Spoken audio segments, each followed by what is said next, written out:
Today, we're turning our gaze to the heart of the Middle East, where the conflict between Israel and Hamas has ignited a new battleground: trade warfare. In a bold move, Turkey has declared a complete suspension of all trade with Israel, citing the urgent need for humanitarian aid to flow into Gaza.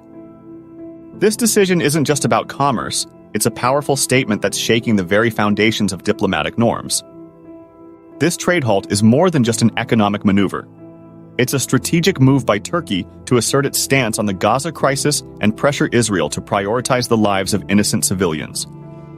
It's a bold challenge to the status quo in the region. Meanwhile, the situation on the ground in Gaza continues to deteriorate. With each passing day, the humanitarian crisis deepens, and Turkey's call for unrestricted aid access is a lifeline for the millions suffering amidst the conflict. But let's zoom out for a moment. This isn't just about Turkey and Israel. It's about the shifting sands of diplomacy in the Middle East. From historic alliances to current tensions, the region is a powder keg waiting to explode. Israeli foreign minister said that Turkey's actions are a blatant disregard for international agreements.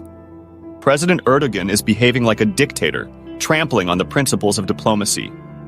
But let me be clear, Israel will not back down. Turkey's decision to support South Africa's case against Israel at the International Court of Justice adds another layer of complexity to an already volatile situation. This legal battle could have far-reaching consequences for the entire region. The ripples of this conflict are being felt far beyond the Middle East, with nations taking sides and severing ties. The world is watching, and the stakes couldn't be higher. The Ministry of Trade has announced that measures will remain in place until Israel allows unrestricted humanitarian aid into Gaza.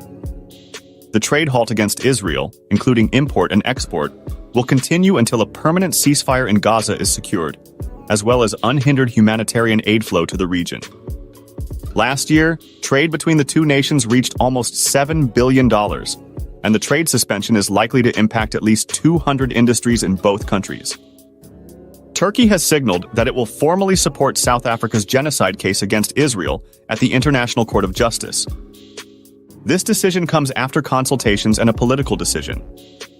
Ties between the two nations date back over half a century, with Turkey being the first Muslim-majority nation to recognize Israel in 1949. However, in recent years, relations have disintegrated. President Erdogan has openly criticized Israeli Prime Minister Netanyahu, while Netanyahu has accused Turkey of committing heinous crimes against the Kurdish community. As Israel continues its war against Hamas, it's facing growing diplomatic isolation. Colombia has joined the ranks of countries cutting diplomatic ties with Israel, citing the killing of over 34,000 Palestinian civilians. The Colombian president has even called Prime Minister Netanyahu genocidal, signaling an end to decades-long ties with Israel. From impeachments to inaugurations, if it's a political story, we're on the scene. Stay tuned for more updates on this evolving situation.